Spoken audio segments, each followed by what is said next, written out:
Hey, what's happening all? Faust here, camper couple. Look, I went online and I tried to find a way, help on replacing my fan motor. That's the old one right there.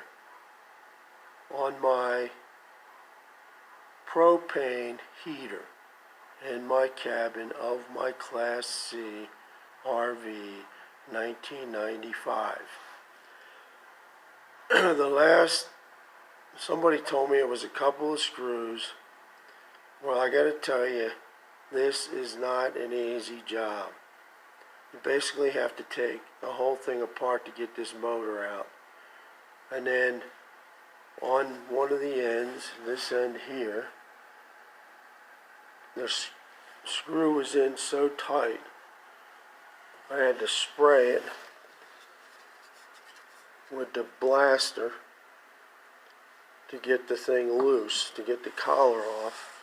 I thought I was going to have to drill it, but after spraying this all day with blaster, I was able to bust it loose, thank God, and put it back on. Now this is the unit right here,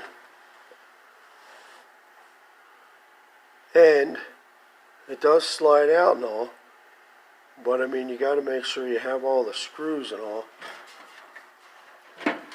There was like 24 screws that had to come out to get this thing out. There's 3 back here.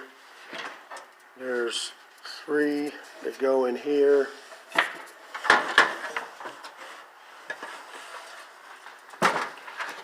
Three on the back side. And then this screw has to be taken out. Okay? This cover I had to take off right here to reveal the cage, squirrel cage I call it. Now this one right here was easy to get off because that was plastic and just a clamp. But this one on the other side of here, that was a trip to get out. So anyway, this whole unit, after you take all these screws out, this right here pulls up, and then you have a screw here which holds the motor to the other fan, which is on this side.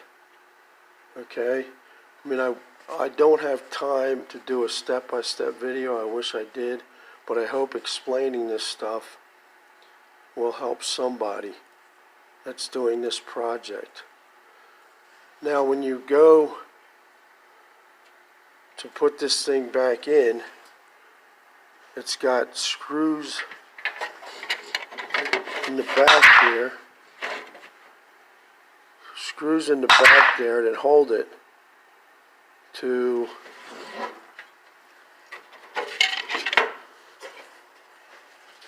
actually hold it to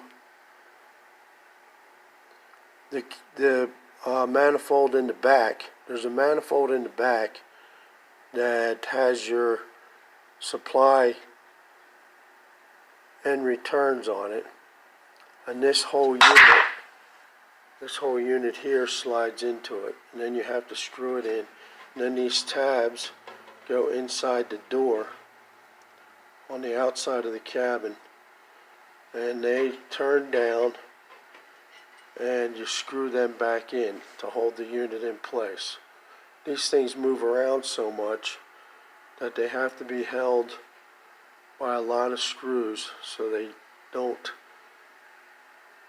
disturb the connections on an RV. My mechanic told me that you're constantly working on these RVs because of the fact that you're actually driving down the road in your house. So every problem you have in your home, multiply that by 10 in an RV, because you're driving this thing around and there's constantly stuff to fix and maintenance. But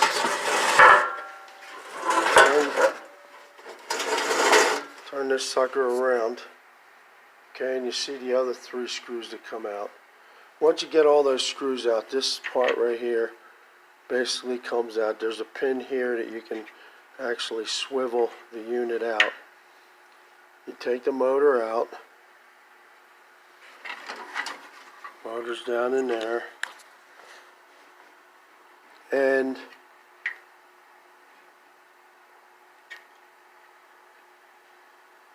put the new one in.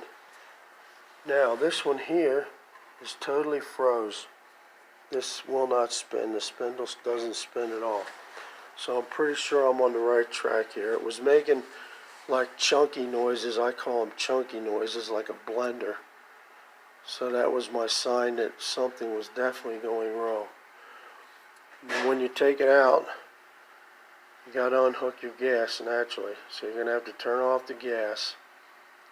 And when I put this back in, I'll put thread sealer on there and tighten her up and check for leaks. So if you have any questions on this, got to tell you, it's not an easy job, but I can't even imagine how much they charge at the RV shop to do this. Probably like $400 or $500. It was just $160 for that, for the new motor. So I gotta say, ever since I had this RV, they do pretty much rape you on your parts cost. And I guess it's because they don't sell a whole lot of them. But whatever the reason is, they are sky high expensive. So I prefer to do the maintenance myself, just because I know it's getting done properly. So many times I have these mechanics do it. And I gotta say, a lot of the people out there, I don't think they know it's actually what they're doing. They don't go to school or anything. They just throw them in the mechanic position and tell them to go for it. So I'm getting ready to put this back in the RV. This cover will go back in here. And like I said, this whole unit slides into a compartment where your supply is. And actually, let me walk you out there and I'll show you where the thing goes. We got snow here in Nevada. I just got it last night. Of course, when I gotta replace the heater, it's on one of the worst days of the year. But anyway, this thing slides into this compartment. See, I had to take the door off it all. And there's my main board, which goes on with just a hex nut. This plug has to get plugged in, but this right here is the compartment that it slides into. And you can see my supplies for the heater. And it has some in the side, and that's my gas hookup. So I'm going to slide this back in, and you can see your screw holes that hold it to this manifold. Okay, so they all got to be screwed back in, and that's what holds the whole thing together. Then there's tabs go in the door here. My door's full of snow. I didn't take it in last night. But anyway, this goes up against here like so. Those tabs slide through here. You can see a slot right here. Tabs slide in through there. Bend the tabs over and screw in the screws. And then you're done. I've been on this this is my second day. If I knew what I was doing, it'd probably take less. But like I said, folks, this is not an easy task. So leave your questions in the comments. I'm happy to do videos on questions you have. And like and subscribe, man. bath house on my propane RV heater. I'm out.